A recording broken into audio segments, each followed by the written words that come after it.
你刚才为了救那丫头，硬扛了我无数刀气，已然受了极重的内伤。一炷香之内，你若再运功，不用我出手，你都会经脉寸断而亡了。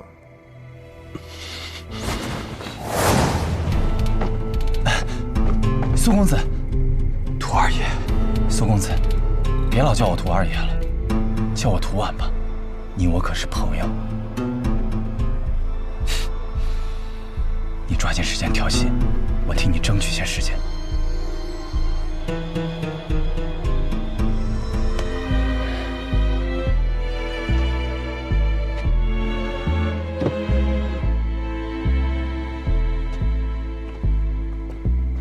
一炷香的时间，我想试试。你想救他？是，我要救他。就凭你，以你的修为，还不到金刚凡境吧？哼，被小瞧了呀！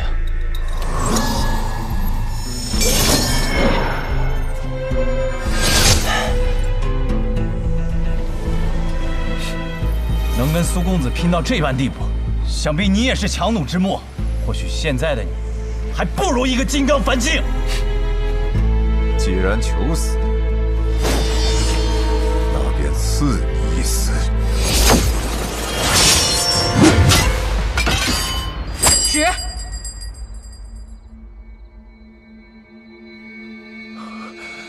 如今只是一个药人，便足以让我落了下风。若将药人组成军队，那琅琊王势必不会是永儿的对手。只是这个叶押，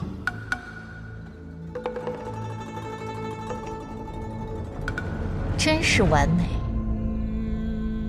可惜呀，可惜。叶押先生在可惜什么？可惜这么完美的药人，我再也复刻不出第二句，别人都不如他。会有的，毕竟天启城中还有许多好的苗子。今夜这月适合死人呢。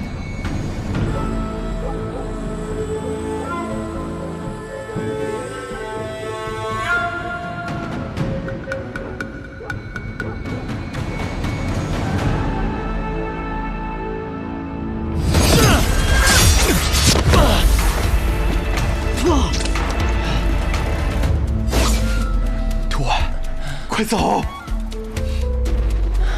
苏公子，遗嘱箱的时间可还没到呢。你做的已经足够了，再这样下去，你会死的。我来这天启城已经有些时日了，听说过你的名字，千金台屠二爷。你们千金台的人，也肯为所谓的朋友付出生命吗？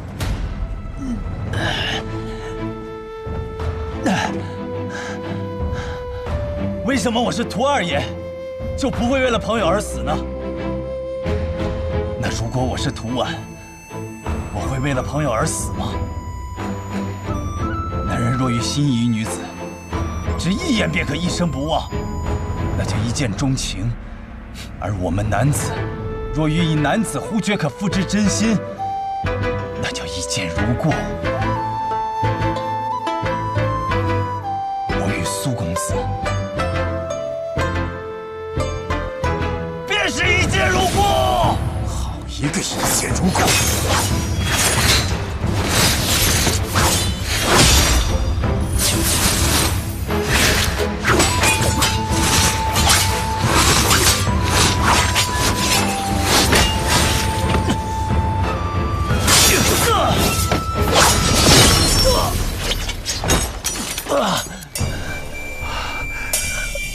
苏公子，我武艺不精，只能行至此处。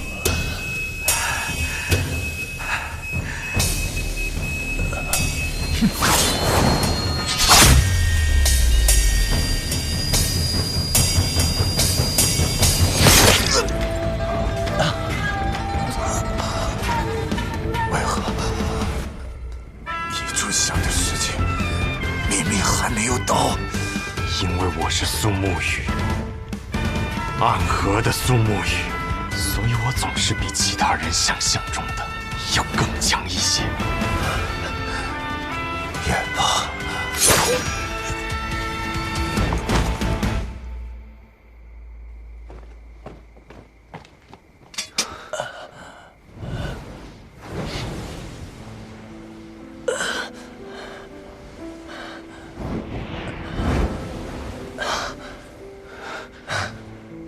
本来打算去越方的，突然感觉到你们这儿有强烈的杀意，当时我转头就跑了。我一连跑过了3条街，我还是想着回来看看，但其实我心里还是很害怕的。直到对方对我拔刀的瞬间，我忽然就不害怕了。或许我以后会变得像我大哥一样，肥头大耳，一线交叉。可现在，我还是屠婉，是可以为了朋友而赴死的屠婉。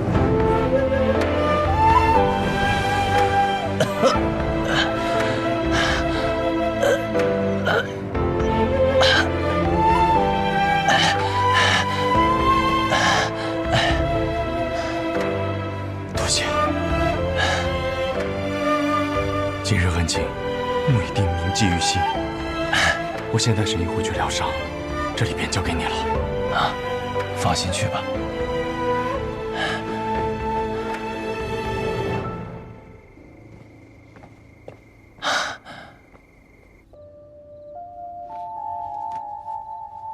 这本古书似乎与药人之术有点渊源。这药人之术落入药王谷手中，若能得到药王谷神医的帮助，兴许能出窥西门径。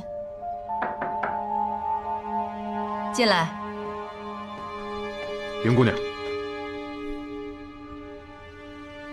我派你潜入副统领府金吾卫中，你今夜突然到访，可是副统领之子的病情有了新的转机。是千金台的屠二爷带来了一名医者，副统领想要把他留在府中，可他们的一位朋友却突然赶到，将他们带走了。后来呢？他们离开副统领府之后发生了什么？他们离开了副统领府之后，便遭遇了刺杀。刺客是谁？刺客共用了6柄刀，男爵刀鬼许流云。是的，我不敢离现场太近，只是远远的观察，看见那名医者似乎受伤了，好像从一开始，刺客的真正目标便是他。一位能杀死刀鬼的朋友，一名能引来刀鬼刺杀的医者。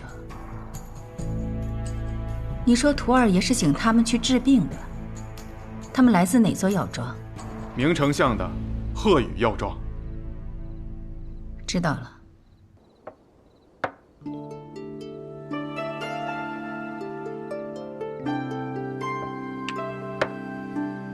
你的狼被我吃掉了。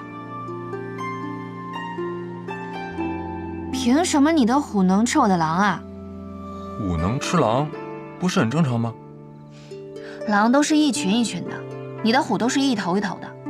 所谓双拳难敌四手，你孤虎难敌我群狼。群狼何在啊？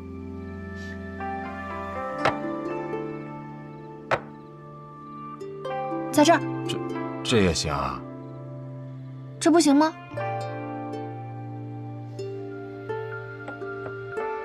啊，我死掉了。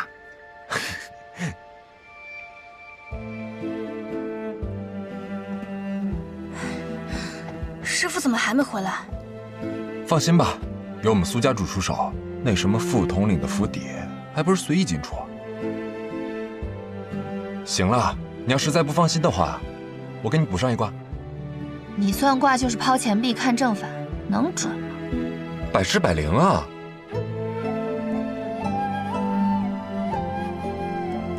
苏沐雨没回来，你怎么一点都不着急啊？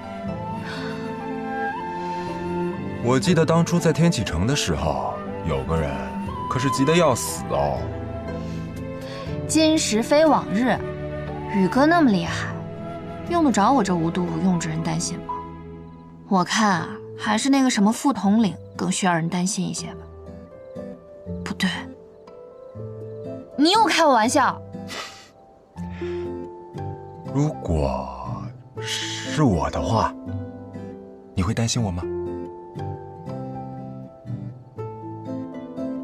哦，我的意思是，我可是你家主啊。我只恨我现在用不了毒杀掌，不然我一掌拍死你。就你还家主？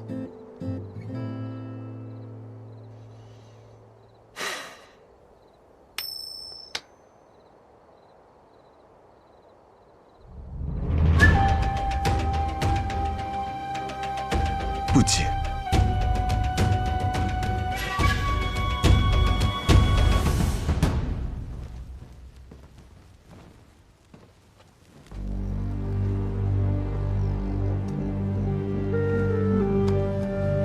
师傅，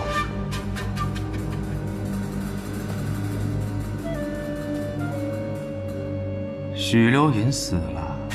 怎么会？他不是刀鬼吗？刀鬼也是人，并不是真正的鬼。典将军，也就是你舅舅请他去杀了药王谷那个小神医，他不敌直伞鬼被反杀。我想，他此刻应是心急如焚，要动用更多在暗中的锋刃了。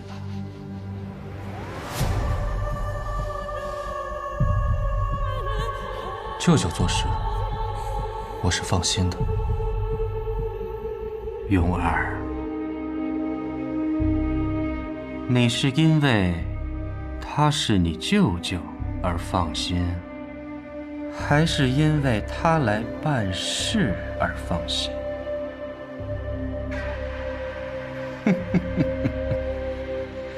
你如今已经比师傅厉害了，想要办事，却不想沾染自己的手，亲情的确是一把趁手的工具。且看今日，舅舅能不能漂亮的办一场事吧，不然最后真要仰仗苏长河了。他可是一把双刃的刀啊！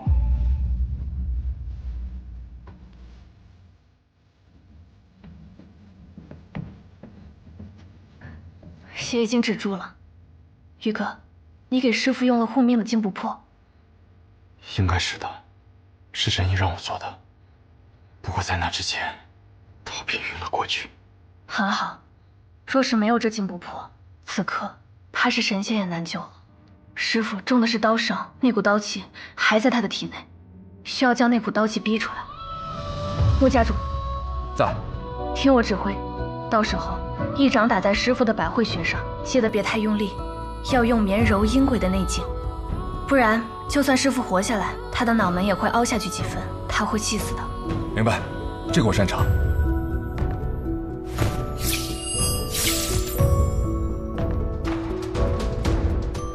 赵岩，我需要做什么？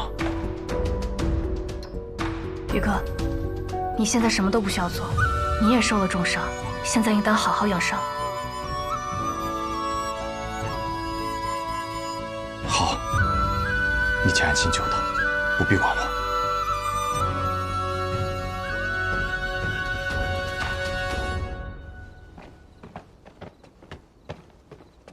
宇哥，怎么回事？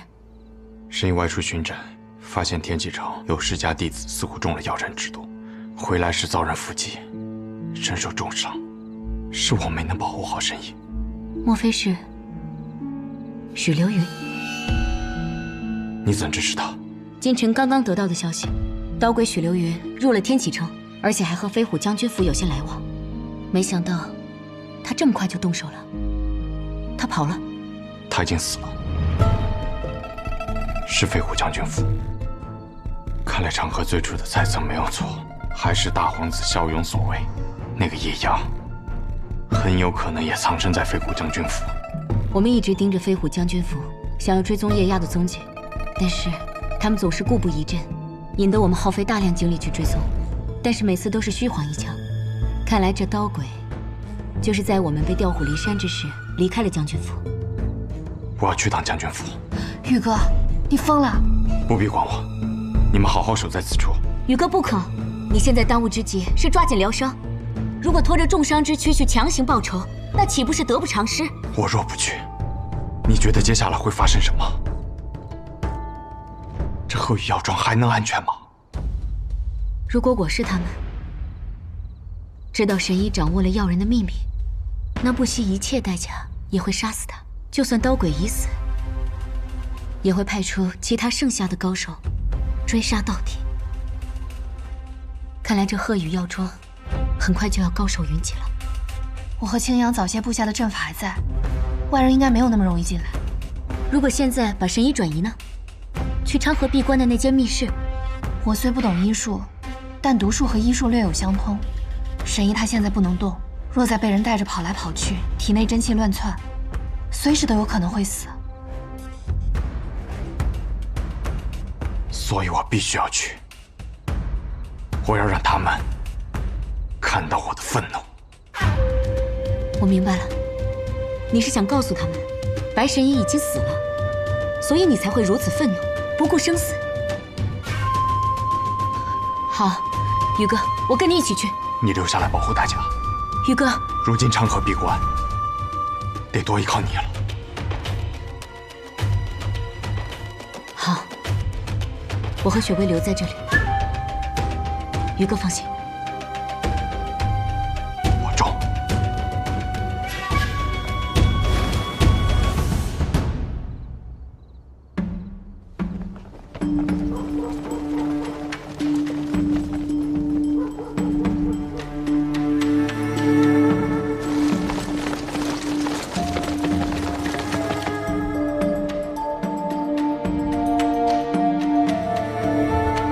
他们来了。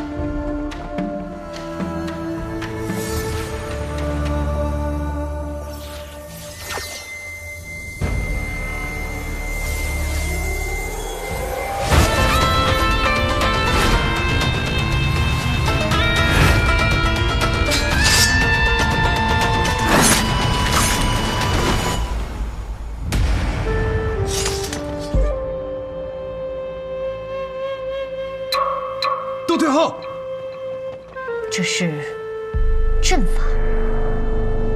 魑魅魍魉，小把戏罢了。我来破阵。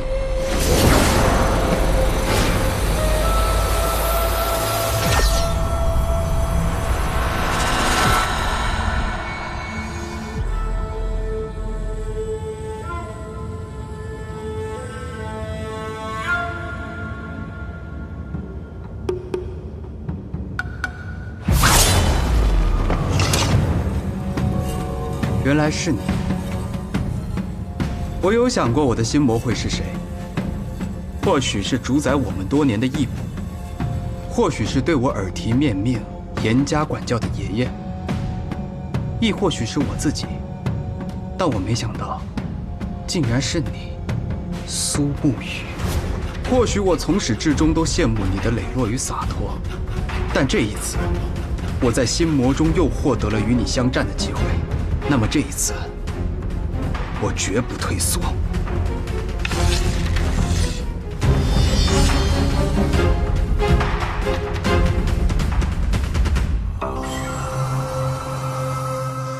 这外面，我和青阳布下了千幻迷踪阵，进阵之人会被困在原地，看见自己的心魔。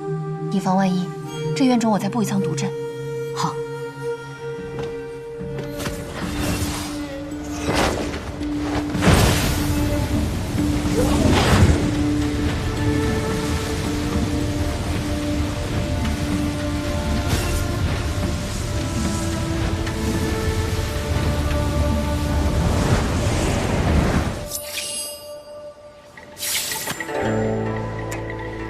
马上就是将刀气逼出的关键时刻，千万不能有外人闯入惊扰。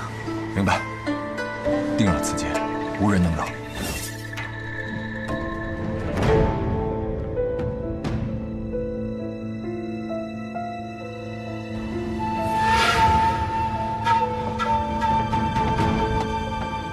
学妹，你之前修炼的内力最是柔和，你进屋帮助萧姑娘驱除刀气，我和雨墨守着。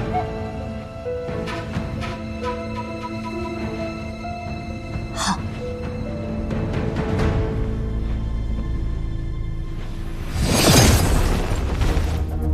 阵破了。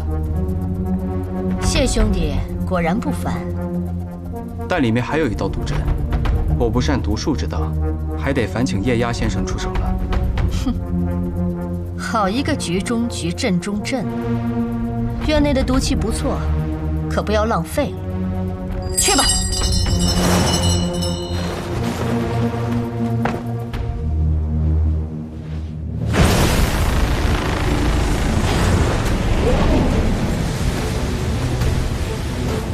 他在吸雪薇布下的毒物。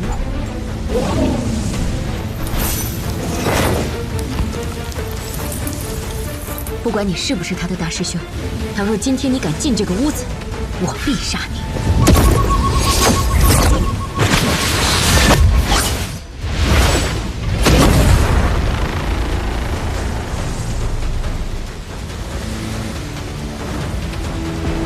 原来就是这个家伙吸走了雪薇的毒气。是叶押炼成了这具金身药人，然后取走了雪薇身上的毒。他就是唐连月的大师兄，唐门的副门主唐灵皇。所以，这家伙不仅拥有雪薇的毒功，他还是个天境高手。是啊，真是个难对付的家伙。将军，将军，将军，不好了，有人杀到府上了。谁？我。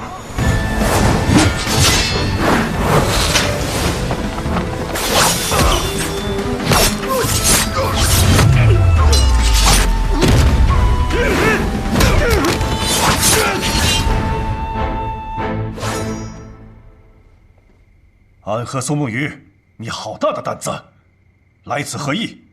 白神医是我暗河景天启，对我们暗河而言，是最为亲近的朋友。我曾经对他说过，有我在，必能护他周全。可如今他死了，死在了将军请入天启城的高手手上。我要你一句解释。我凭什么给你解释？这是你的选择，而我也会做出我的选择。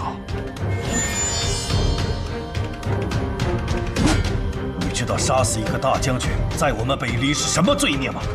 凌迟，夷三族。夷三族。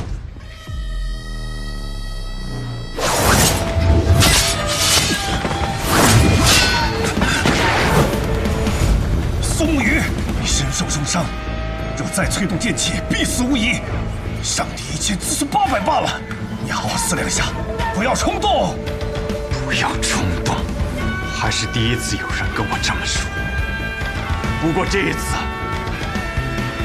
我很想冲动。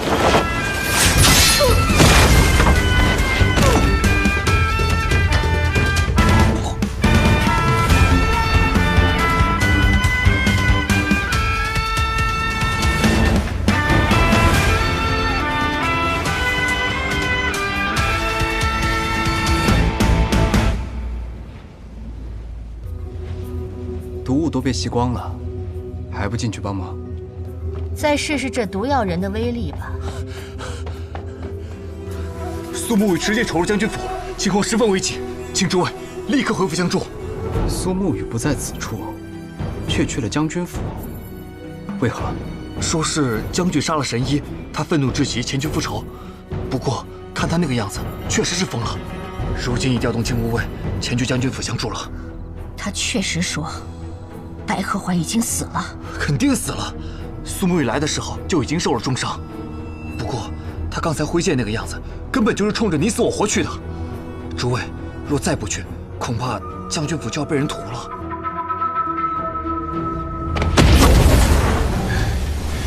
宇哥，难道我们今日便要死在此处了吗？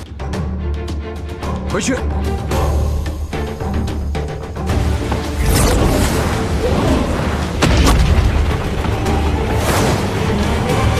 止身！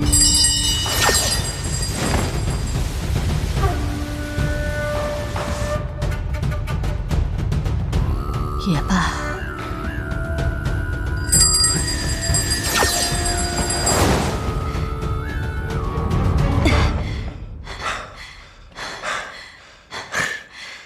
谁能想到，你我二人竟然差点交代在雪薇的毒下。看来是宇哥那边闹的动静足够大，把他们都吸引回去了。你们无事吧？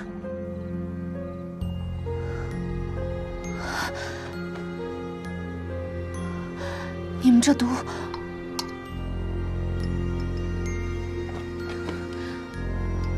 快吃下吧。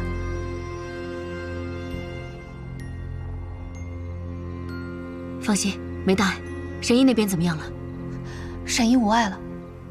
好。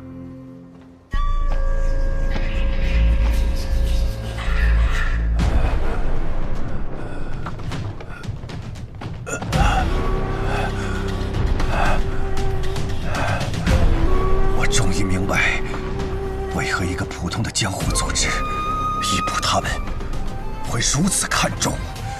暗河之强大，从苏家主身上可见一斑，也让我们这些从战场上苟活下来之人，反而相形见绌了。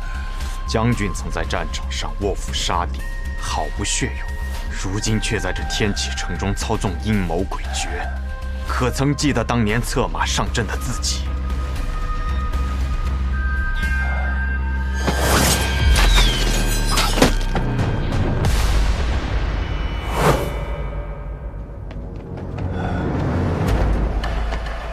谢在也，苏家主，还真是令人失望。看来当时昌河是对的，有些时候就应该斩草除根，一个不留。我很敬佩你跟大家长的勇气，也很遗憾，我没有你们的勇气跟能力。但这是我自己的选择。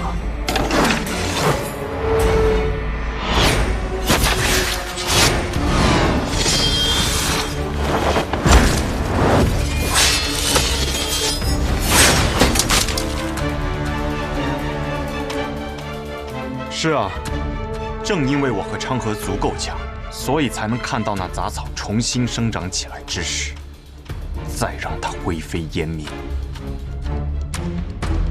上回一战，阔别久矣，你的内力瞧起来深厚了不少，但我也并非停留在原地。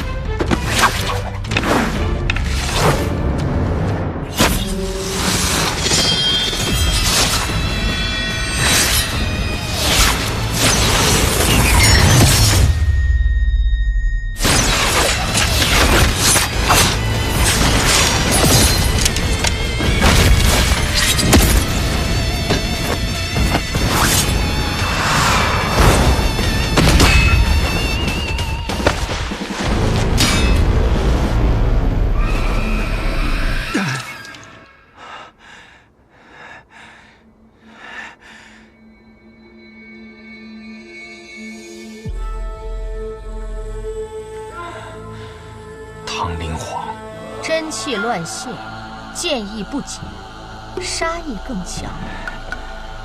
苏家主，你这是走火入魔了。看来在你心中，我那小师叔很重要。叶压，我会杀了你。哼，就凭现在的你，方才你中了唐灵皇那一掌，接下来我们无需动手。只需要半炷香的时间，你就会毒发身亡。可你毕竟是苏沐雨呀，是能颠覆暗河和影宗的男人。只要让你离开这里，以后发生什么都很有可能。所以，就死在此处吧。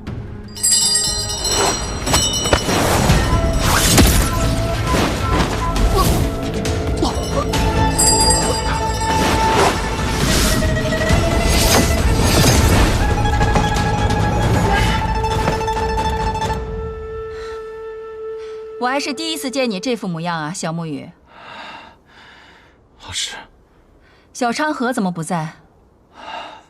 他若是看见你这么狼狈的样子，一定会先大笑几声，然后把这些人都给杀了。你是谁？鬼医夜压，药王谷的叛徒。你竟然敢把未来的唐老太爷炼成药人，惹上唐门！可不是一件简单的事情啊！杀了他们！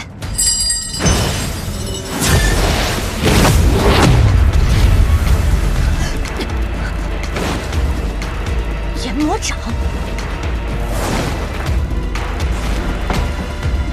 要追吗？不必了，因为就算追上，你们也会被他杀死。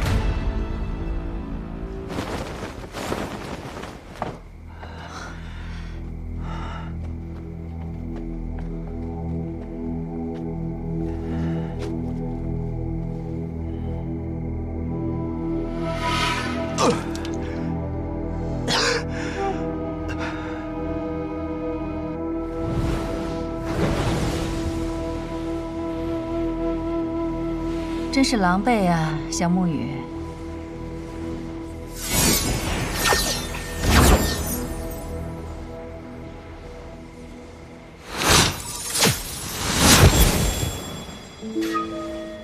穆家的假术士，既然来了，就不要躲躲藏藏了。你是谁？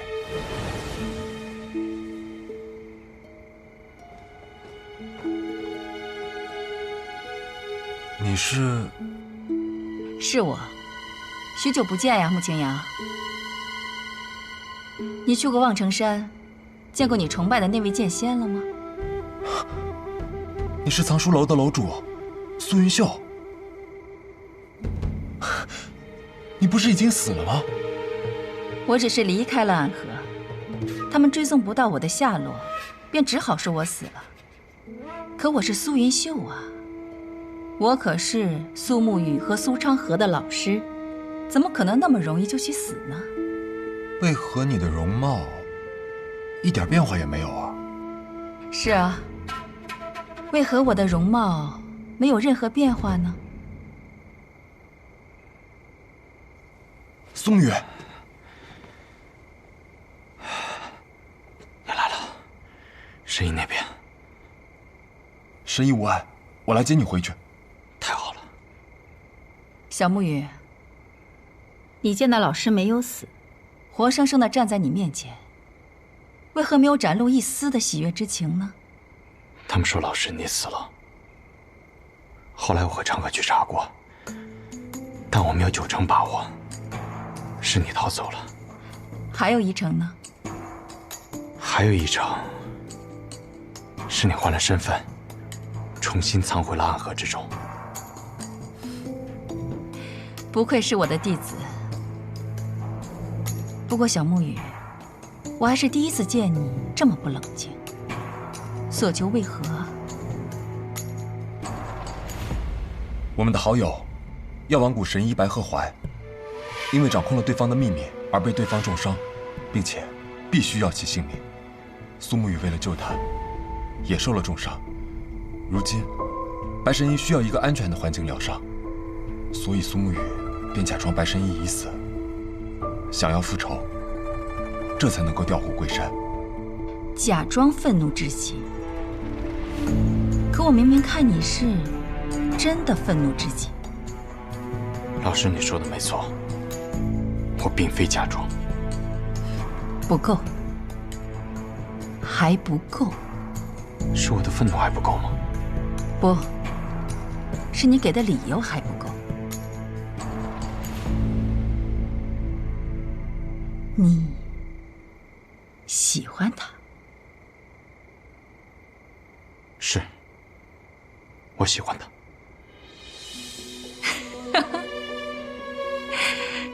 太好了。为何是太好了？因为终于有人让苏沐雨学会说喜欢，这很好啊。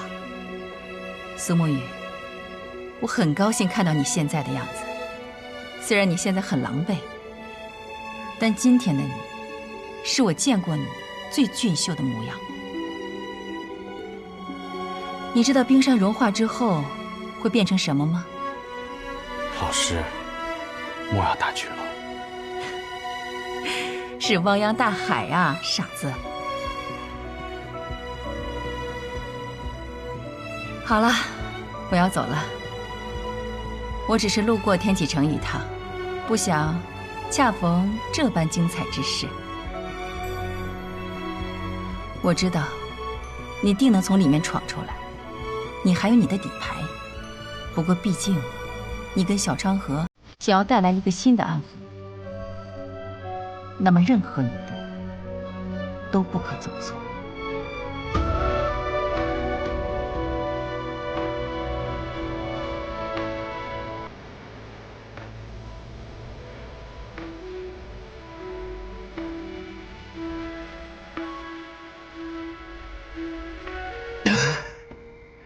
苏沐雨，你走。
一直突破不了第9道门槛。何事？大哥，飞虎将军府那边传来消息，问你何时出关。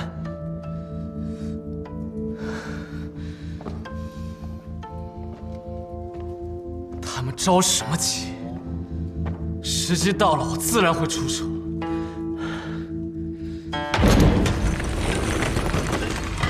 昨夜，飞虎将军府发生了一些事情。什么事？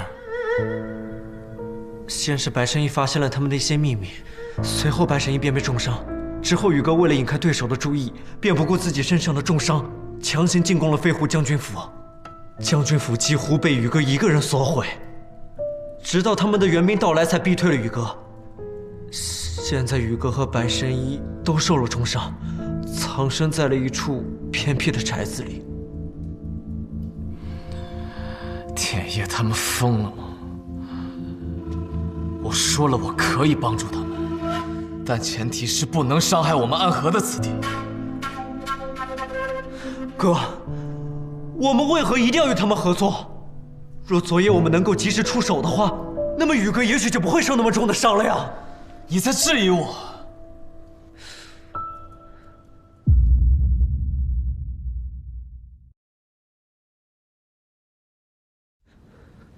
哥，我们为何一定要与他们合作？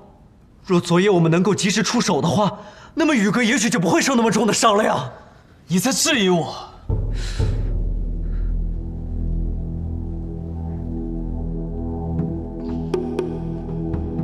大哥做的决定，一定有你的原因。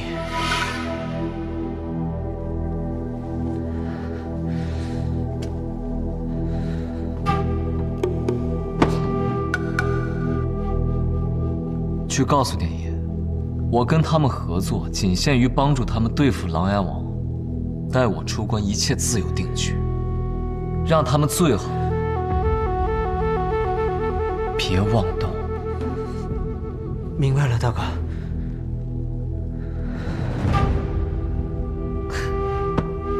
去吧。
王爷，何副将求见。王爷，急报。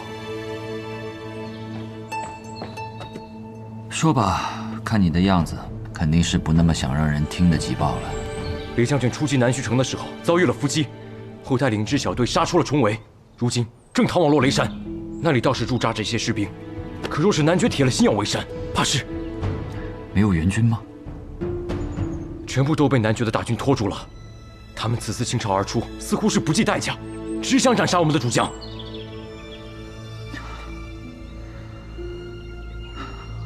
落雷山，王爷，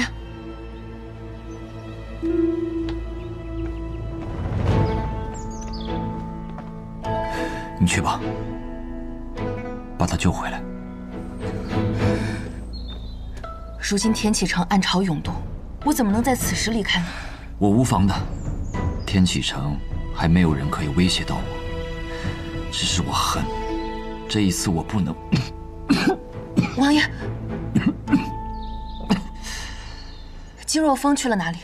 怎么还没有回来？他带着楚河去苗疆找龙火草和沉沙珠了。他在古籍里找到了线索，这两样东西一起服用，才能压制我体内的寒毒。我总觉得，似乎有人刻意调离你身边的人。星月姐姐，你如今每多说一句话，都有可能成为你此生的遗憾。可是王爷，在这世上，每个人都有我们绝对不能失去的东西，我有，你也有。当事情不可避免的发生之后，那就不顾一切吧。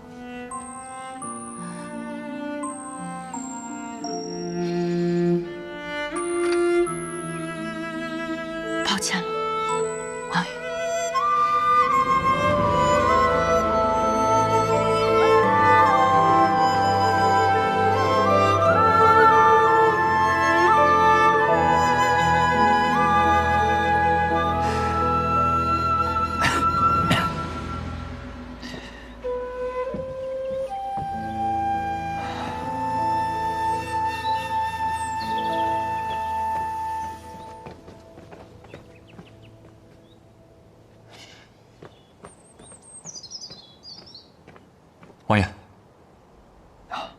昨夜天启城之中，发生了一件大事。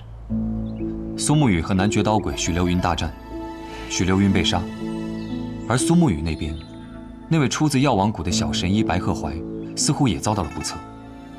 随后，苏沐雨大闹飞虎将军府，甚至连金无畏都动用。如今的鹤羽药庄，也是人去楼空，其中具体缘由，我还不清楚。你很快就会知道了。穆家穆青阳见过琅琊王和玄武使。坐下说吧。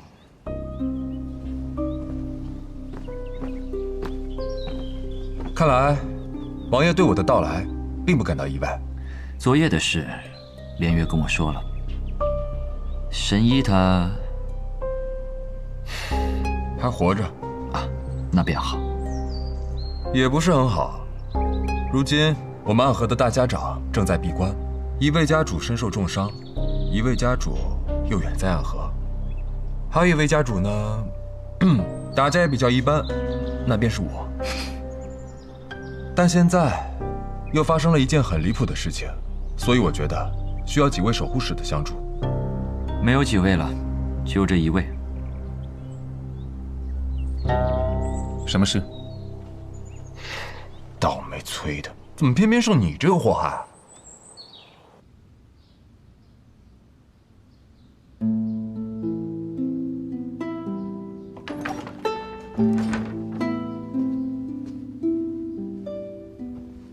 宇哥，你醒了。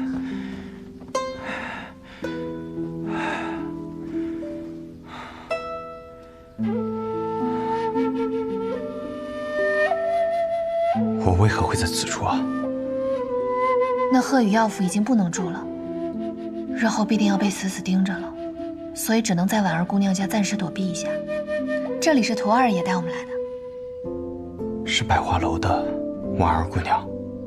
是的，屠二爷还说婉儿姑娘这里算是天启城最僻静之处，应当不会再有人来打扰了。那便甚好。神医如何了？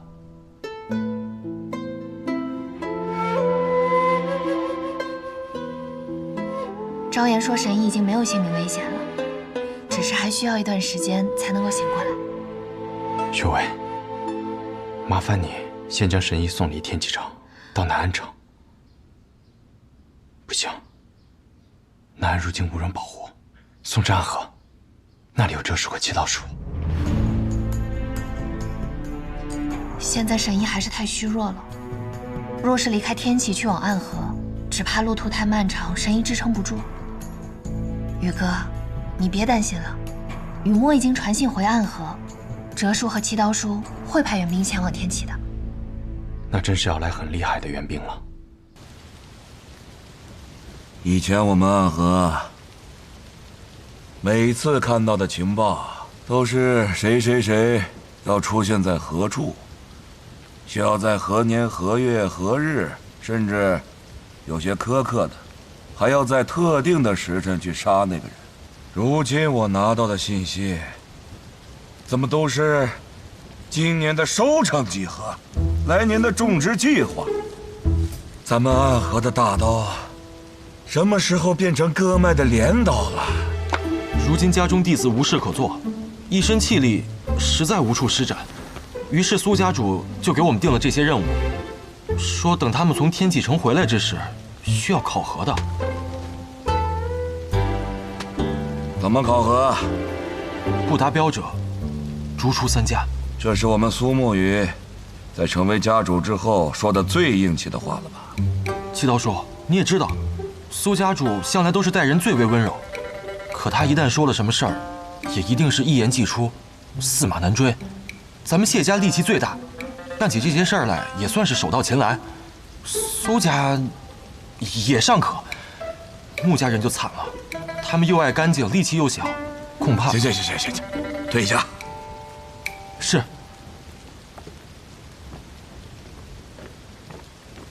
哼，蛮好，苏沐雨也学会捉弄人了。哼，我觉得他不是在捉弄人，他是认真的。话说，他们让你留下来帮助我处理暗河事务，你怎么？我不懂种田。你怎么不跟着一起去天启城啊？我就是个老头子，他们都是年轻人。有时候啊，我们老是在的话，不方便，你懂的。哼，我不懂。哎，那你啷子不喝呢？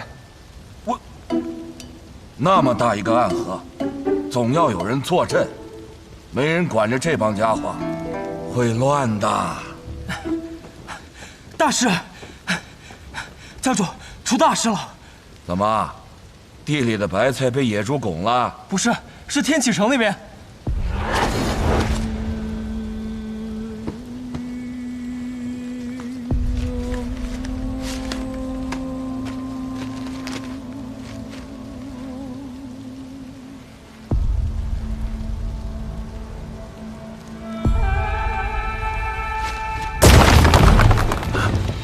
苏哲兄，你要做什么？踏平天启。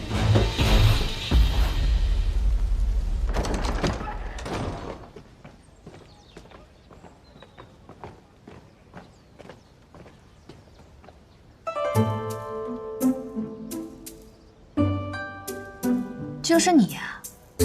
你是穆家毒花穆雪薇，雨墨的好朋友。只可惜现在我身上的毒被去掉了，不然我冲你一挥掌，你就已经死了。他呢，可是来自唐门的天才。你的那些毒虽然厉害，但是想杀他，那还是远远不够的。我们走吧。去哪儿？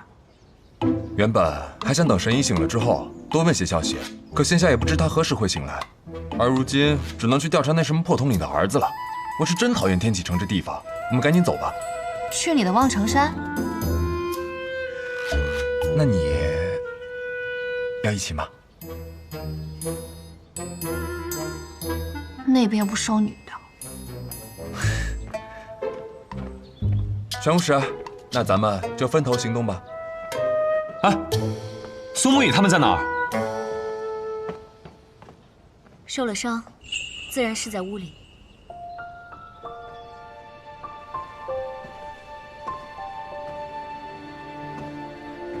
相逢唯愿醉玄木姑娘，我该唤你什么？连月公子。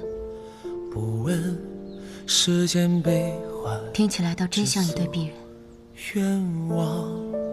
现在不是说这些。现在不是说这些的时候，是吗？听雪落戎装。那什么时候是？明天、后天，还是下辈子？念念不忘，念念遥遥向往事。我只问你一次，你心里有没有我？自唐门一别，我时常会想起云木姑娘。好，那为何从来都不来找我？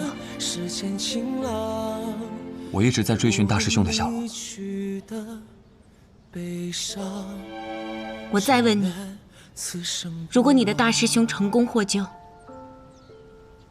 你会去安河提亲吗？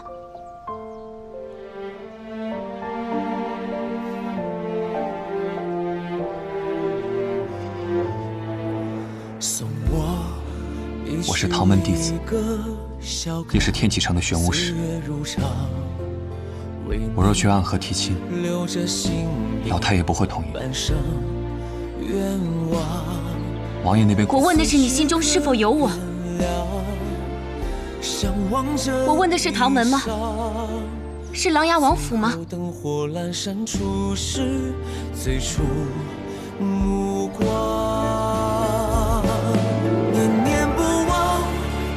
好了，我知道了。云梦姑娘，我的本意并没关系，我很开心，至少我知道了你心中有我，但我也很难过。悲伤。没想到，在你心里，暗河是这样的存在。喜欢我这样一个暗河女子，是件很丢脸的事情吗？我不是这个意思。我要问的问题已经问过了。接下来，我们是一起行动的伙伴。你大师兄，我们会帮你救出来。宇哥和小神医的仇，也一定会报。走吧。只愿此生不忘。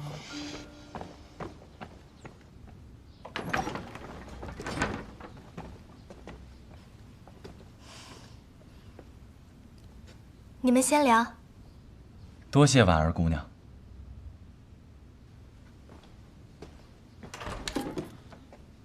坐。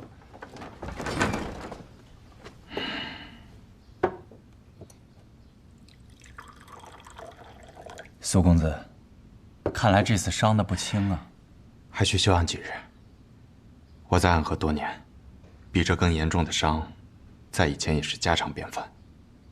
不过这次还是要多谢二爷了。若没有二爷的照拂，我们此刻怕是要从天启城中逃离了。其实现在逃离，也未尝不可。既已陷入其中，那便挥剑至死，不再犹豫。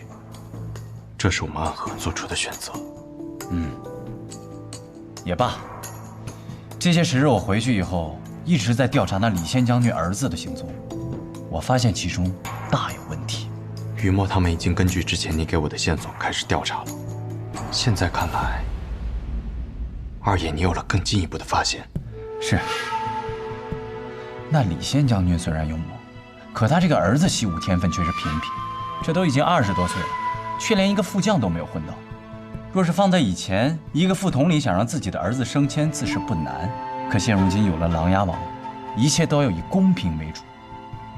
这15日之后便是金殿演武了，若于金殿之前能连赢3局，便可挂着副将之职。这金殿演武，是每个金吾卫都能参与的吗？自然不是。能够参加金殿演武的人，要先通过金吾卫内部的初选，一共就只有48人可以参加。那李仙的儿子原本连这初选都无法通过，可就在10日之前，他于初选之上一鸣惊人，直接获得了金殿演武的资格。可之后不久，就传出了他生病的消息。所以他在那段时间用了某种方式提升自己的武力，而这种方式很有可能就是药人之术。这种术法确实能短时间内提升一个人的武力。统领府那孩子应该不知道会有这样的反噬，应该是被坑害了。于是我便调查了那小子的行踪，发现从1个月前开始，他就频繁地前往鬼市的万丈渊。说是鬼市，其实不过就是天启城中一处较为出名的黑市，多是鱼龙混杂之辈，亦可算是一处灰色地带。若没有可靠的关系，很难入内，就连开放的时间也是难以得知。不过，据我所知，今日便会开放一次。好，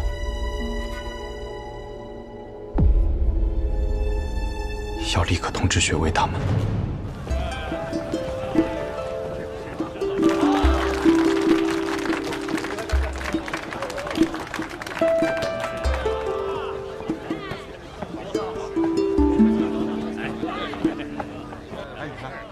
我来天启城一直想来鬼市瞧瞧，都是传闻中藏妖纳鬼之地，不知和我们暗河比如何。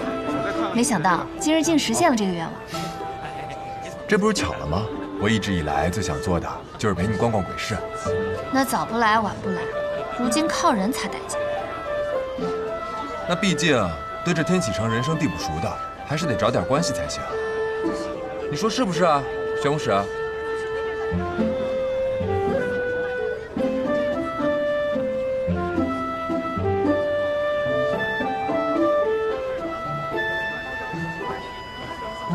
雨墨，我和你一起。哎，不是这么分组的。看来你跟我一样，也不是很受待见。谁跟你这只乌龟一样了？诸位，许久不见呐！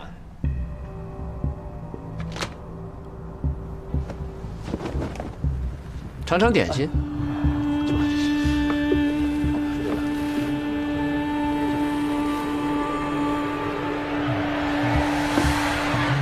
哎，给我一份，我这也要。好，谢谢，多谢。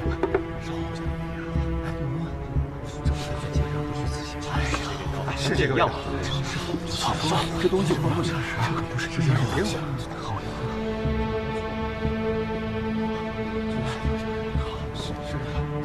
前段时间，李正启通过了金殿出仕，可不久后便得了病。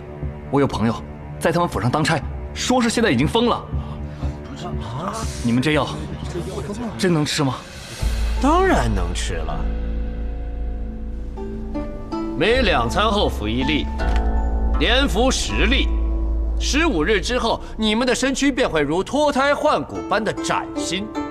莫说是那金殿演武，来年参加武举，若想夺魁，也并非难事啊。真有这么神？那他为什么会出现这种情况？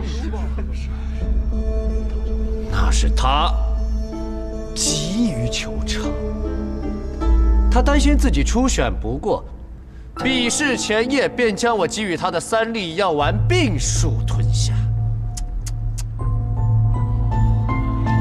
不过今日啊，我还是会给你们1人5粒，希望诸位莫行那愚蠢之事啊！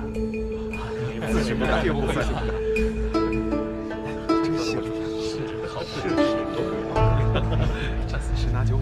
是很不讲话。有的人是不干无考，是啊，这手最放心了。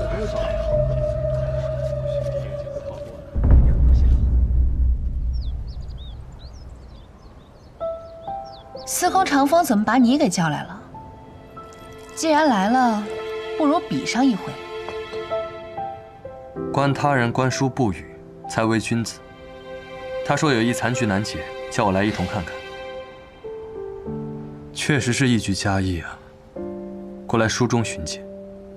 啰嗦。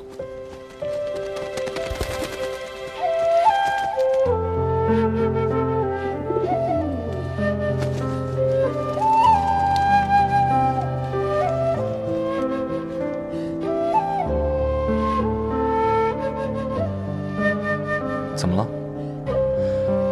我还以为来到你们雪月城苍山之上，便不会有凡事扰心呢。看来人只要活着，无论逃到哪里，都躲不过被打扰的命运。我娘离开天启去助我阿爹了，琅琊王如今身体抱恙，身边恐无人相护。那你是要去一趟天启喽？我虽不喜欢那座城，可如今看来不得不去一趟了。我阿娘只在信中说，若有剑仙相助，则心下无忧。你是不是？哎，且慢，勿言。你娘这在文学上算是夸张相捧的笔法，归根结底，这封信还是写给你的。不如我们打个赌吧，若我赢了，你便去天启，我将上任洛水城主藏书借你1月。若我输了，便还是我去，女承母业。赌什么？剑气斋业如何？苍山多杜鹃，不如我们就比一比，一炷香的时间，你我能摘下多少杜鹃花叶？数多者为胜。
还活着。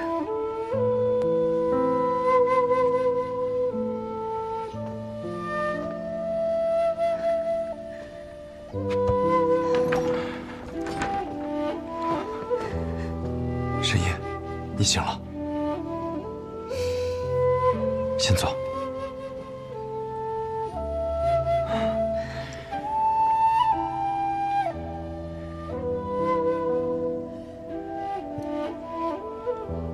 你如今伤势过重，不宜乱动。这话说的，你是神医，我是神医啊。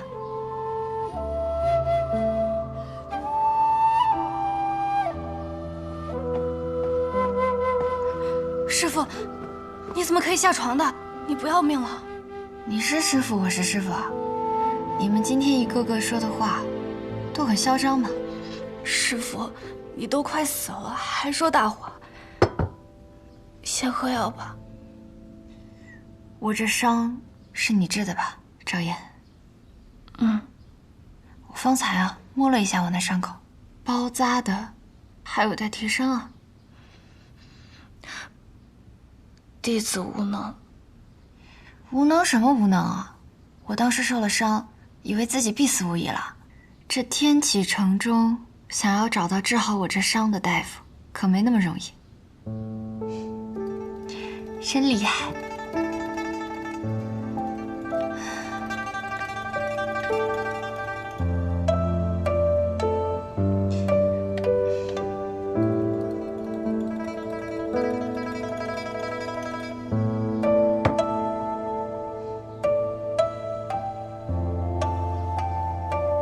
你把手给我。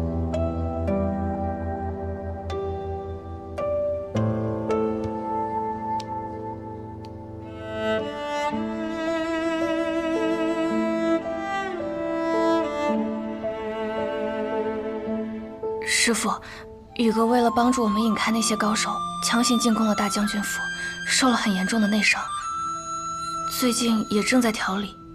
我开了些药，但不知道对不对。师傅，你要不要看一眼？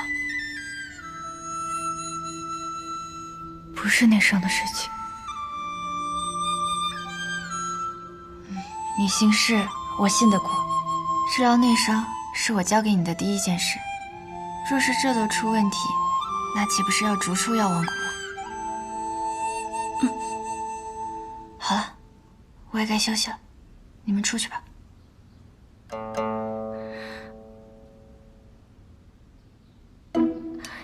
师傅，我们现在住在婉儿姑娘家，她家吧房间比较少，别人都需要住在这里，宇哥也需要休息，所以他也要睡在这里。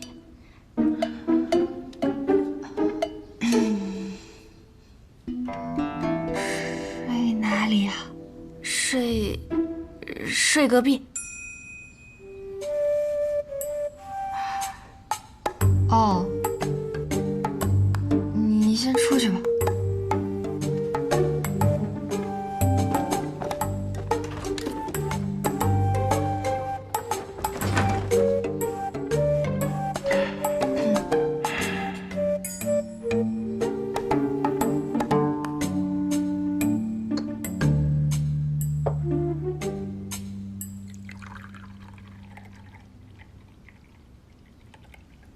苏沐雨，你是不是有什么事情瞒着我？你现在不再是安和的傀了，也不是无间城中的孤魂野鬼。你有什么事情，你可以，也应当说出来。我方才为你诊脉的时候，发现如今的你，随时都有可能走火入魔，你可知道？果然还是瞒不过神医。是为了救我，才如此的吗？我答应过，会保神医无忧。那个约定是在九霄城中的时候了。是吗？我以为那个约定会一直作数。你现在的情况很危险，在无双城中，我们都看到了剑无敌的样子，走火入魔，功力虽强，却是会燃尽自己的生命。神医放心，我自有分寸，断然不会让自己陷入到那般地步。不过神爷，我几乎入魔一时，还请不要告诉云墨他们，如今我们的处境已十分危险，不要让他们太过担忧。好，苏沐雨，但你千万记住一点，不许逞强。自然。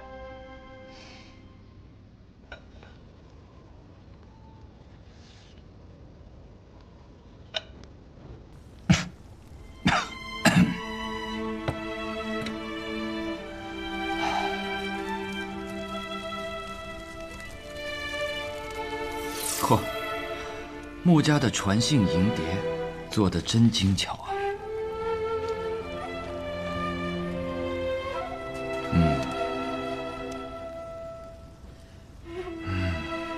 看来确实没有看错人。暗河的这一位苏家主是一位值得相信之人，那么也是时候和他们再见一面了。行了，走了，走了，行了，拿好这药啊！我的药！谁？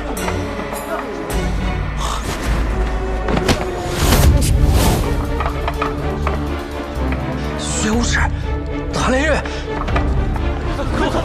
一个都不能跑！我听说天启城4守护办案，就连当朝宰相也得配合。诸位公子听不见吗？一个都不能走！给我上！莫伤他们性命，这可有点难办啊！保安怎么办？别看了，走啊！快点走啊！别管了，快走，快！还不出手吗？他信呢！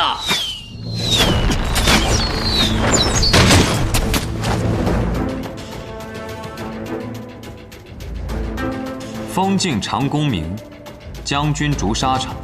若是在战场之上与你为敌，我还需要忌惮3分。但是3尺之间，不知是我唐门的暗器手法快，还是你的剑快。小心！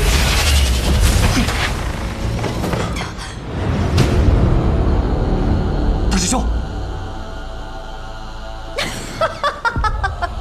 什么大师兄？是你的索命鬼！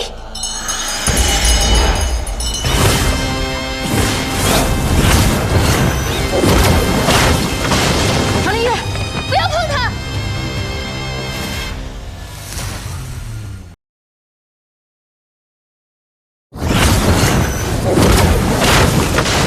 唐林月，不要碰他！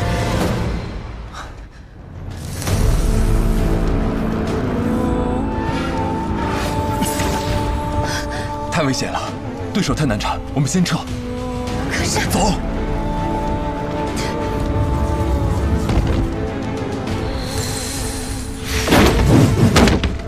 中了他如今的毒掌，就算你是玄武使，一时也无法再战。我们先撤，再想办法。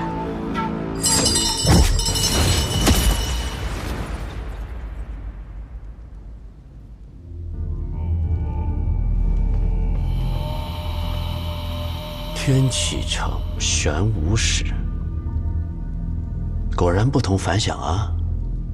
倘若你们晚出现半刻，我定然死在他的手上。你说是吧？哼，他若是用暗器，你怕早就死了。那他为何不用暗器？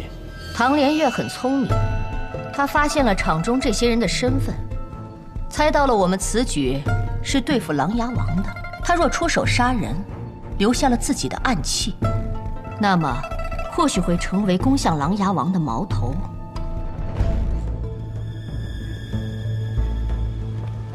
这些人应该怎么办？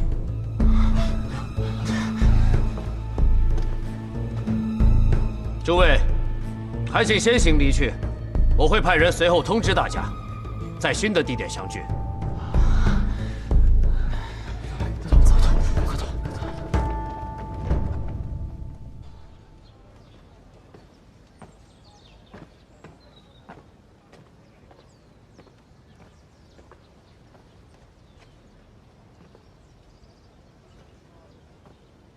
琅琊王殿下，苏家主，苏家主，请放心，我来的路上无人跟踪，没有人会知道你们在此地。殿下师从学堂李先生，很多年前便已是闻名天下的高手，我自是放心。殿下曾被世人称为风华公子，智慧谋略天下无双，城府亦是深不可测。果然，直到我舍命战过一次，殿下才敢完全相信于我。在这天气，即便是我，每走一步也都是如履薄冰，所以我不能错。苏家主，抱歉。我听二爷说，目前南决战事危急，青龙使和你麾下所有精锐已前去相助，白虎使多日前不见踪迹，朱雀使司空长风很多年前便已回归江湖。如今你身边只剩下唐连月一人。自你助你兄长夺得帝位开始，这应该是你最弱的时候了。看来，苏家主对于这天启城的一切已经是了如指掌了。这其中当然有一些巧合，比如雷梦杀玉坤，但有一些应当是你刻意为之。你故意让自己变得很弱，你在等什么？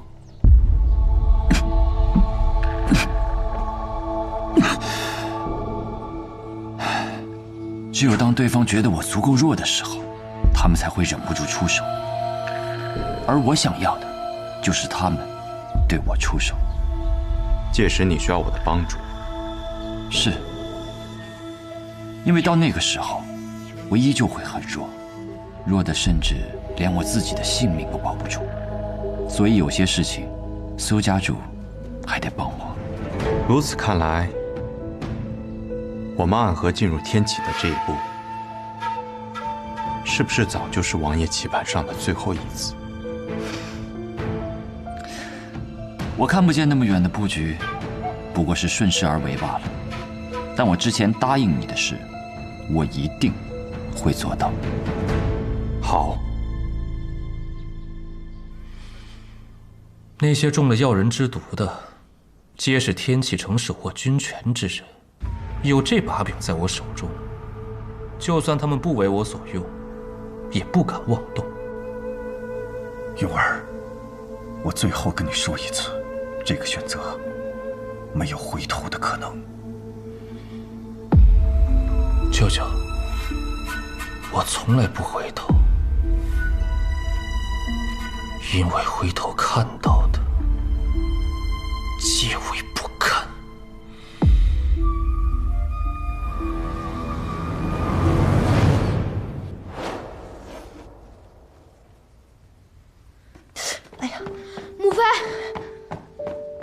母妃，你没事吧？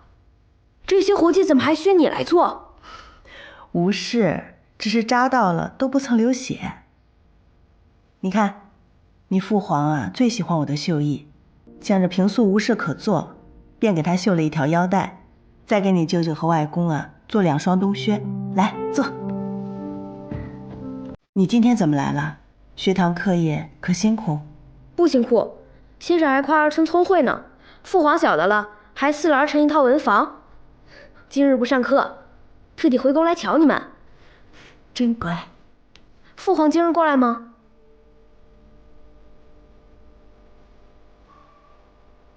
或许吧。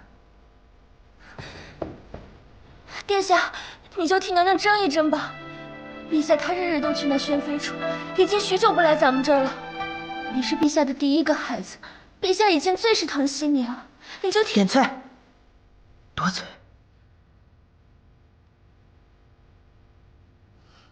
你不用理会他说的，好好读书，为母妃争口气。嗯。娘娘，娘娘不好了，娘娘，娘娘，典老大人所管户部账目出了问题，陛下大怒，要罚典老大人。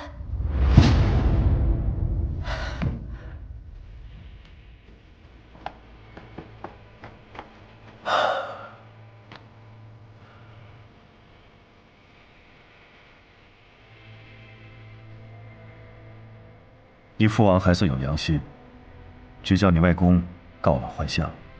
或许父王是挂念典家是母妃的母族，一条丧家犬，不值得他赶尽杀绝吧？不过永儿，你放心，舅舅此去参军，便是要给典家谋一条新出路。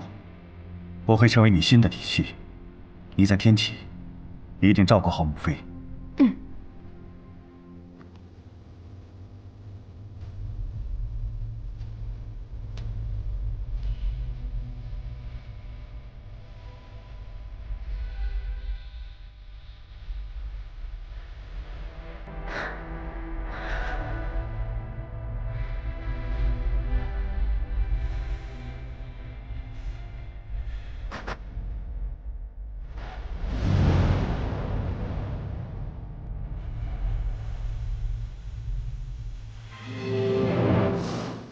永儿，你是我在这世上唯一的亲人。舅舅亦是这世上唯一一把我握住，但不会刺到自己的刀了。殿下，神武使和安和的人一同去了万丈院。怎么又是安和？苏长河明明已经答应和我们的合作了，为何这安和还一直在阻碍我们的计划？皓月，你去找到苏长河，若他再继续闭关，那我们的合作便不再成立了。所有踏入天启城的暗河之人，我们将一个不留，全都铲除。是，殿下。不如由我去吧，毕竟肃宗追远，我们都是一家人。也可。另外，速寻到如今苏沐雨他们的藏匿之处，必要之时，也可不必知会苏昌河，直接将他们抹除。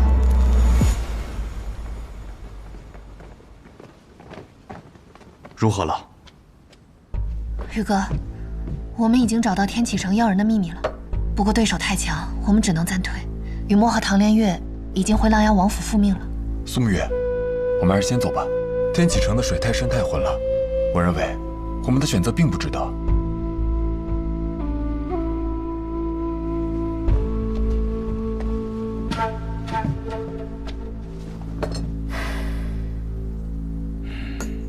学尉，去问下昌黎，昌河闭关的如何了？宇哥，你也打算放弃吗？我不想让暗河成为别人权力斗争下的棋子。你们带着神医先离开，我等下昌河的消息，待与他会合之后，再一起回暗河。宇哥，你还是和以前一样，不会骗人。又想让我们带着神医先走，然后自己收拾烂摊子。我不能走。神医，为何？天启城如今之乱始于药人，而药人之术，又是我们药王谷企图所导致的。我是药王谷如今辈分最高之人，我不能就这么走了。可如今，大家长正在闭关，苏家主又受了重伤，以我们的战力，恐怕在这场战局上很难有什么帮助。哪个讲的？狗爹，狗爹，这说，狗爹来了，哪个把你打伤的，我必将他碎尸万段。那狗爹你来晚了，因为苏沐雨已经为我报仇了。你一个小子做得不错。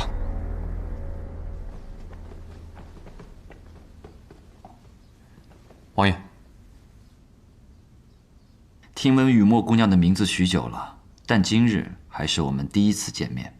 之前暗河入天启，本想来一见的，只是那个时候连月没有回来，见我就没有那个必要了。王爷说话倒是有趣。请坐。谢王爷。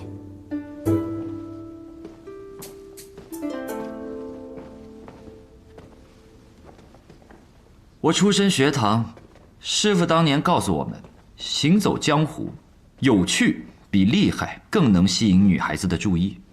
所以当年我们中的每一个都很有趣。连月自小住在唐门，认识我们的时候就已经是现在这副无趣的样子了。而且这么多年我都没能改变他。所以不知道雨墨姑娘到底喜欢他什么呢？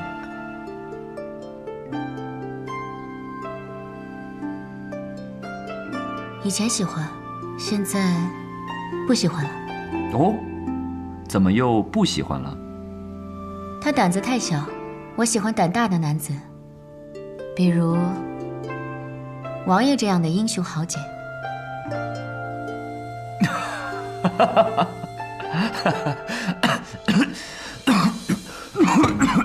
王爷，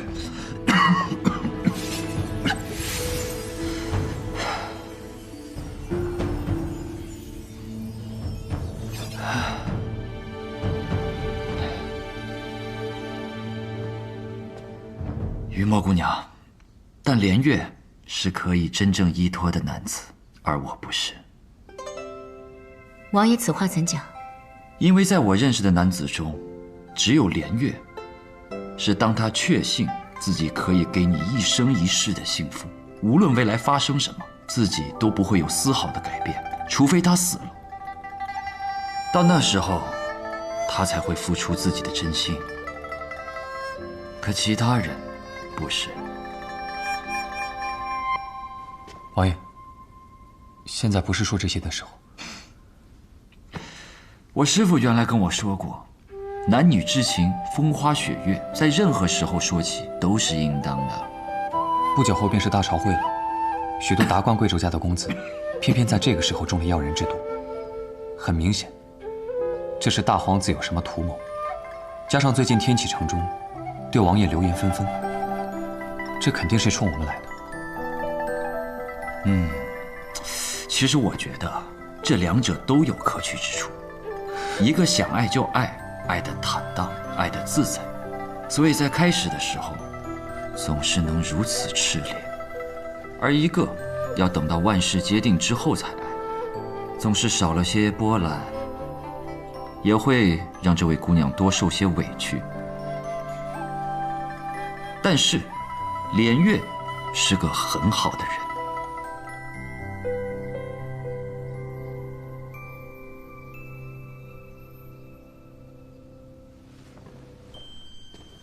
王爷说话，怎么语气怪怪的？好像……雨墨，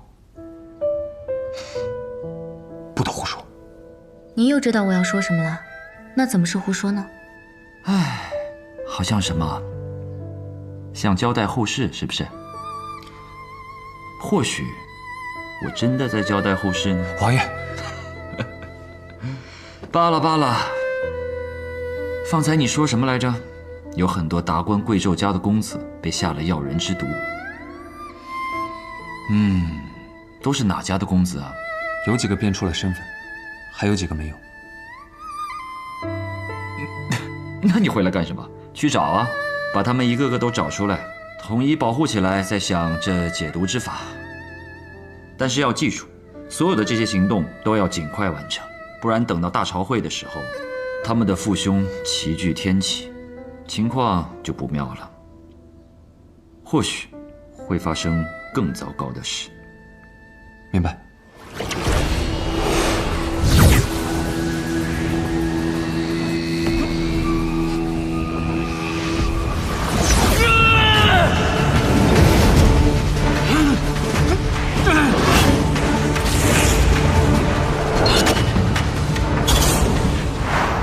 哥哥，你要死在这里了吗？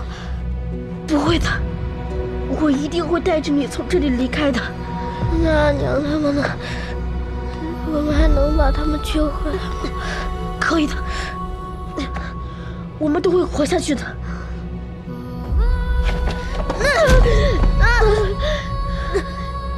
哥哥，朝林，没事吧？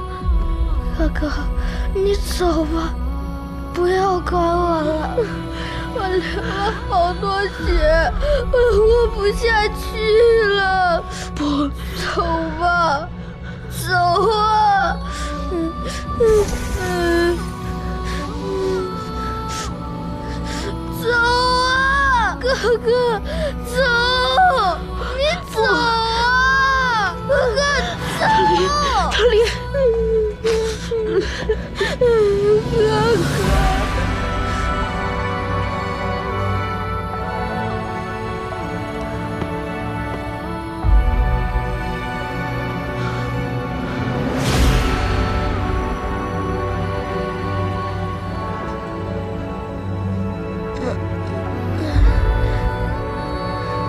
这一次不跑了。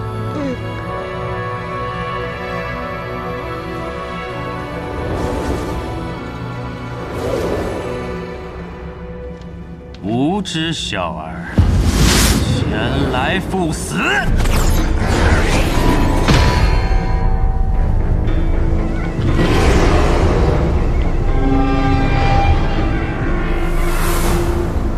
阎王深浅，何来胆量让吾赴死？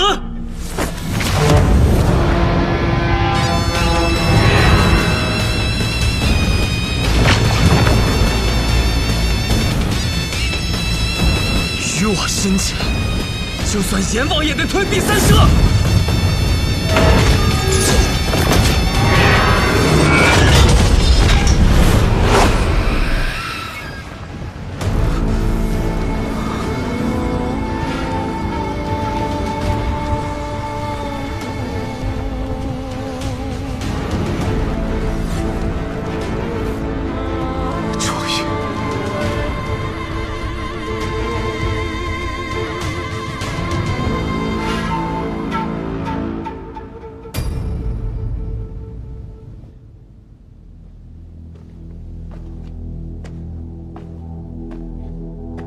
都与你说过了，我兄长正在闭关，任何人不得进入。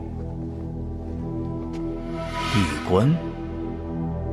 你们大家长约了我们结盟，结果谈定就消失无踪，而剩下暗河的人还在干扰我们的好事。那还不是因为那一日我兄长与琅琊王对了一掌，才受了内伤。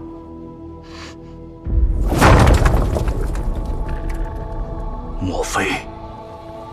我听说，阎魔掌每提升一个境界，便可建一方天地，而一旦到了第9境，便可成天地。我还是第一次看到阎魔掌到9境的修炼者。是你啊，老头。暗河的大家长，我们又见面了。看来你们在离开影宗之后，又投靠了大皇子。哼，那个时候果然我才是对的。对于对手，我就应该斩草除根。也不知道沐雨看到此情此景，会不会后悔啊？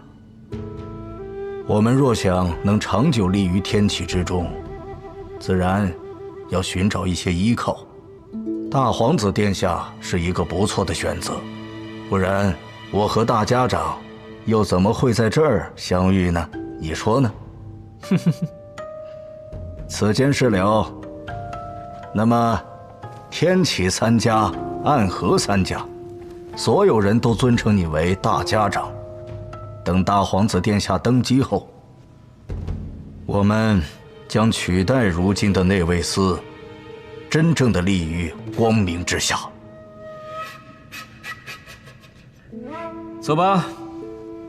许久未见这位大皇子殿下了，如今我的炎魔掌已经练到了第9重，我倒想看看是谁会成为第一个被我喂掌的人。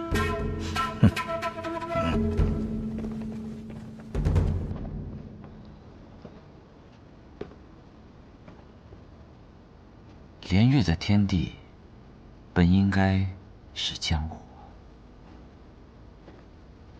是否人经历多了，这话也就变多了？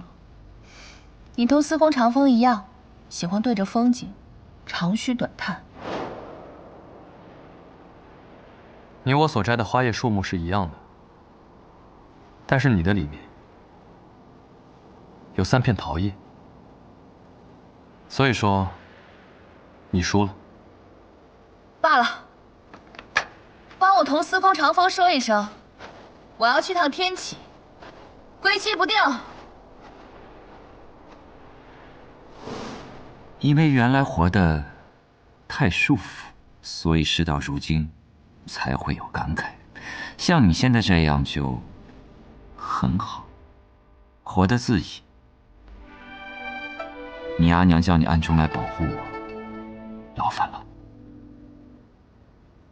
所以你后悔当年的抉择吗？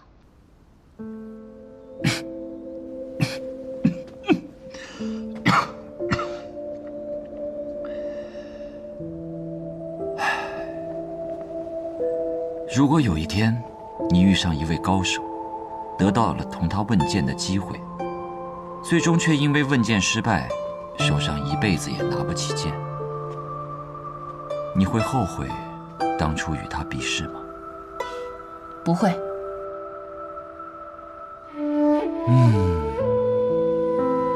这也是我的答案吧。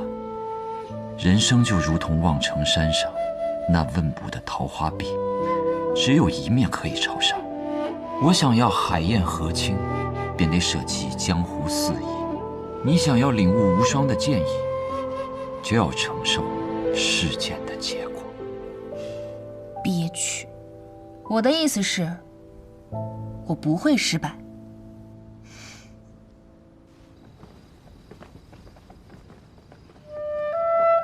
那么，我便先去百花楼了。等空了再去听美音弹琴啊。婉儿定会为先生备下雅作。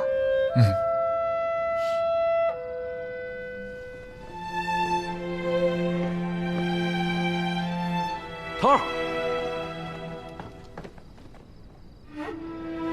你们也来了。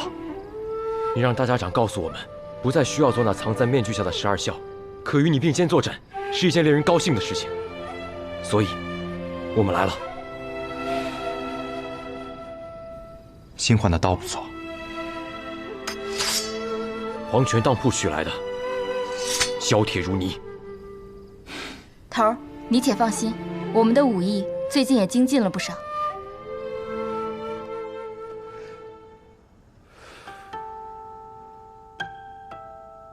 不听那个丫头的，能不能现在就离开天启城？如果可以，我希望哲叔能将神医带走。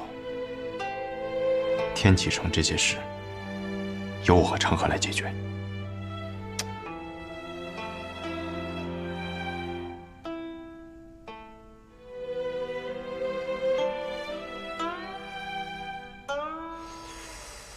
真子讲的话，那就烂了不？你看你现在这个样子，你还能做什么？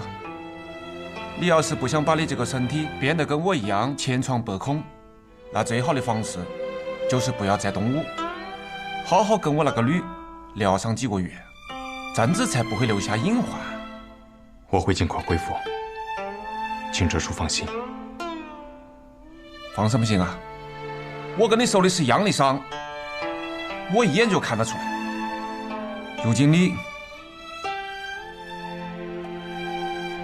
要是现在来一阵风，你就如同这盐一样飘散了。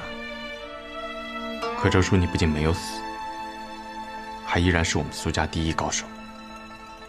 我比你清楚。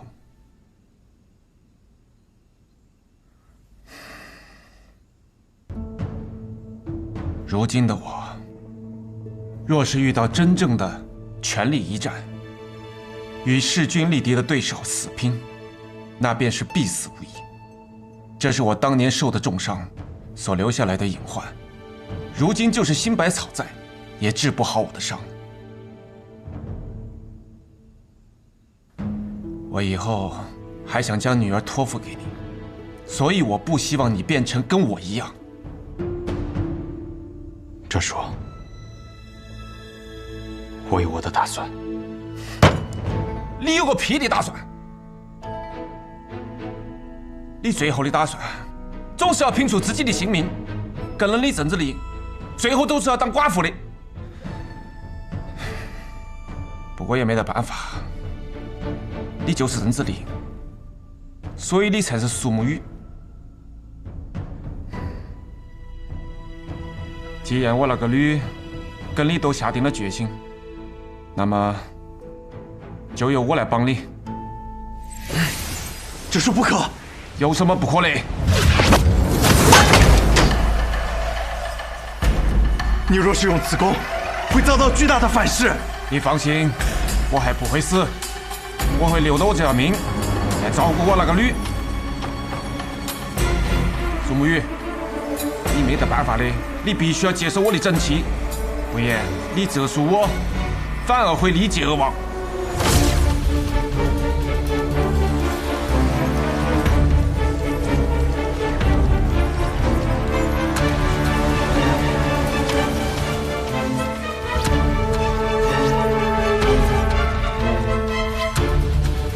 苏沐雨，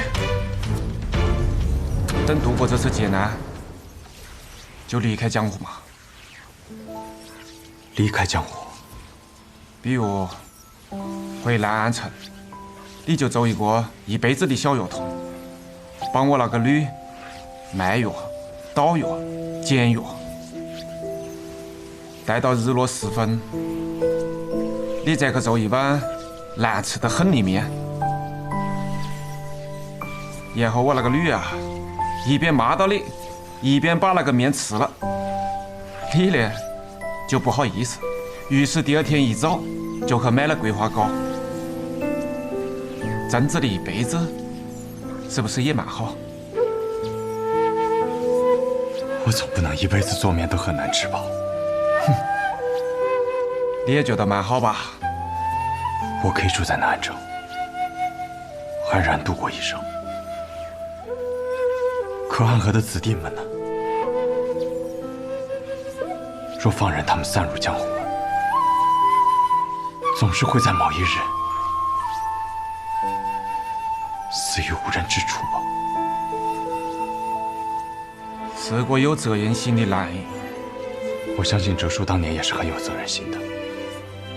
毕竟你是前任的魁，而且你出身自本家，本应该继任大家长之位的。曾经是吧？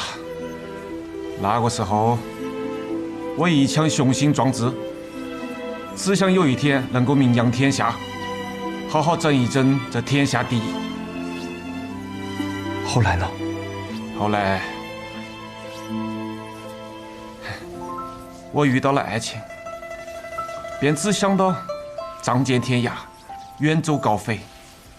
什么安和，什么天下，都不如在这星空之下仰望群星。你呀，真是不如我。看来我苏哲才是这天底下最好的男人。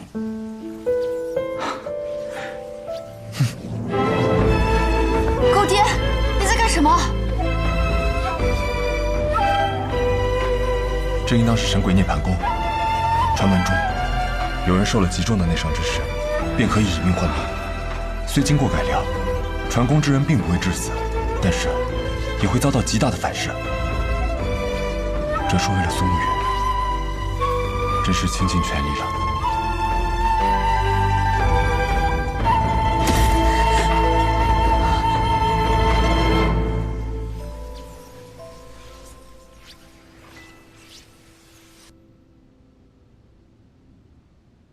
听说最近天启城不太平啊。飞虎将军府有刺客夜袭，闹出了挺大的动静。典业，他招惹什么人呢？这个奴才就不知晓了，好像是一些江湖人。江湖人，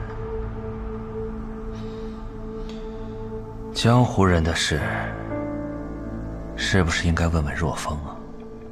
这些江湖人似乎的确和琅琊王相识。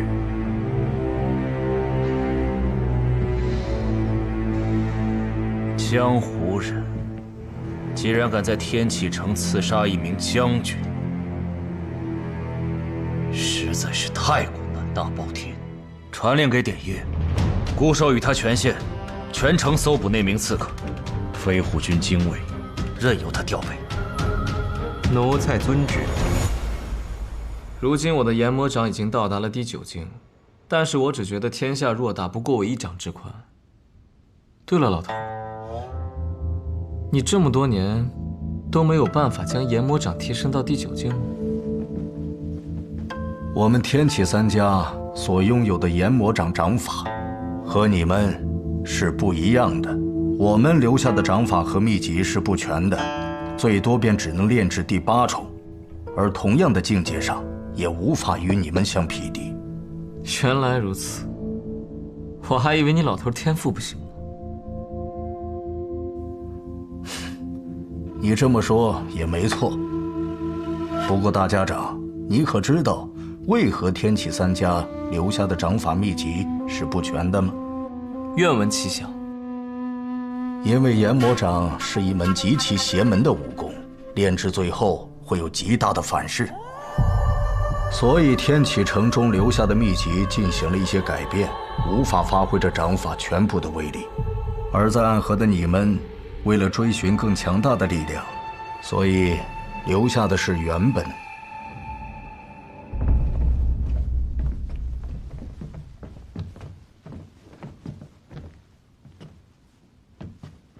许久未见了，大家长，你可知道，在你闭关的这些时间里，发生了什么吗？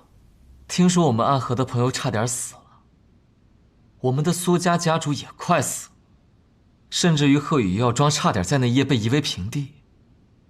你们可知道，我现在很生气。那还不是因为你们胡来！胡来！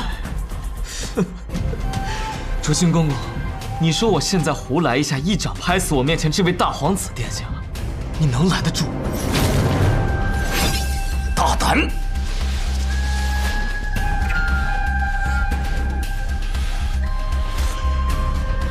如果是以前的你，必然无法在我面前做到；如果是现在的你，你有50%的机会能取走永儿的性命。我还真想试试。